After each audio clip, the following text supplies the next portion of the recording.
जय मसीह की and good morning.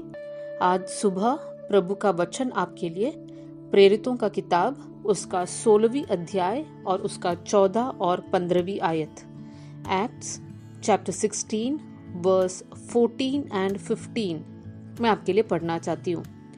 लुदिया नामक तुआतीरा नगर की बैंजनी कपड़े बेचने वाली एक भक्त स्त्री सुन रही थी। प्रभु ने उसका मन खोला कि वो पौलुस की बातों पर चित्त लगाए।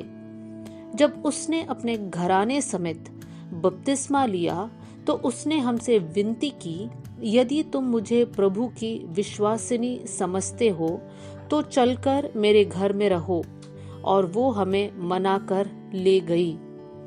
मेरे प्रियो, ये दो आयत एक बहन के बारे में है और वो बहन का नाम है लुदिया।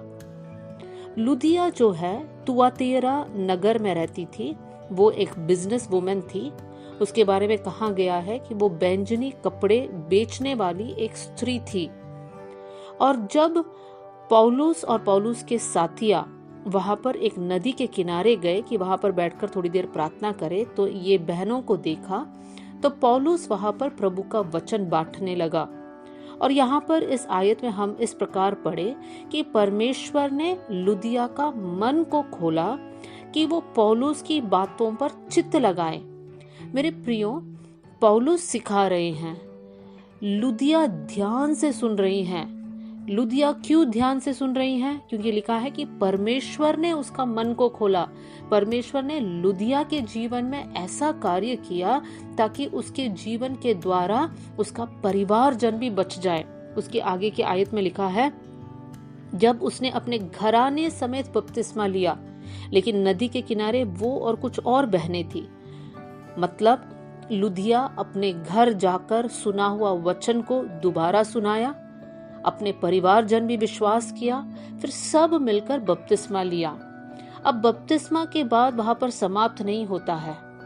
उसके बाद हम देख सकते हैं कि लुदिया पौलुस और साथियों से कहती है कि मेरे घर आओ, मेरे घर पर आप रुक जाओ, वहां से आप सेवा कर सकते हैं। देखिए मेरे प्रियो, परमेश्वर जब किसी का मन को खोलता है, सबसे पहले प्रभु का वचन उनके अंदर कार्य करने लगता है। और जब प्रभु का वचन उनके अंदर कार्य करता है, तब उनके परिवारजनों के अंदर भी कार्य होता है। और उसके बाद वो इंसान प्रभु की सेवकाई में इस्तेमाल किया जाता है। मेरे प्रियो, आज संडे का दिन है। हम में से बहुत से लोग कलीसिया जाएंगे, बहुत से लोग ऑनलाइन मीटिंग्स अटेंड करेंगे। जैसे भी हो, हम प्रभु से ये प्रार्थना करें कि प्रभु आप हमारे मन को खोलिए ताकि सुना गया हुआ वचन हमारे जीवन में कार्य करे। उसके द्वारा हम हमारे परिवार के लिए एक आशीष का कारण बन जाए और साथ में प्रभु हमारा परिवार मिलकर आपकी सेवा करे। मेरे प्रियो, ये बहन फिलिपी देश में रहती थी, या फिलिपी जो जगह है वहां पर रहती थी।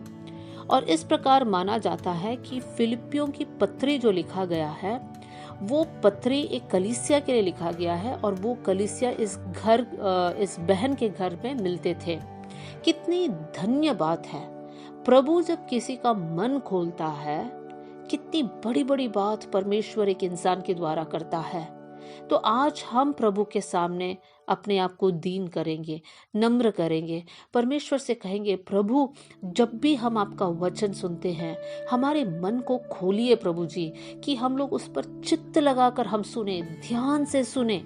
ऐसा नहीं कि आधे मन से सुने, ऐसा नहीं कि कुछ और बातें सोचकर फिर हम प्रभु की बातों को भी सुने, हम डिस्ट्रैक्ट हो जाए। नहीं, हम वैसे ना करें, लेकिन हम पूरे मन से प्रभु की बातों को सुने और उसके अनुसार हम चले, और तब प्रभु का महान कार्य हमारे जीवन के द्वारा होगा। मेरे प्रियो, वचन बहुत सामर्थी है। जब हम प्रभु के वचन पढ़ते हैं या सुनते हैं, उसके द्वारा परमेश्वर हमारे जीवन में कुछ करना चाहता है। बस हम ये दुआ करें कि प्रभु आपके वचन के प्रति मेरे मन को खोलिए, मेरी आत्मिक आंखों को खोलिए कर अगर हम इस प्रकार की प्रार्थना करेंगे तो जरूर प्रभु हमारी प्रार्थना को सुनेगा। आइए मिलकर हम लोग दुआ करें। स्वर्गीय पिता, आज का दिन के लिए धन्यवाद, आज का वचन के लिए धन्यवाद। प्रभु जब हम आपके वचन को सुनेंगे, आपका वचन हमारे अंदर कार्य करने पाए।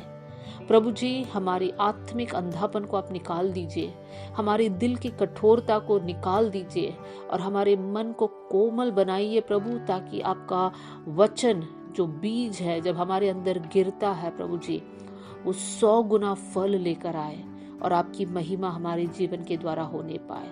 आपने हमारी प्रार्थना सुन लिया, इसलिए धन्यवाद। आदर और महिमा आपको देते हुए यीशु के नाम से हम मांगते हैं, आमीन। प्रभु आप सबको बहुत आशीष दे। जय मसीह की।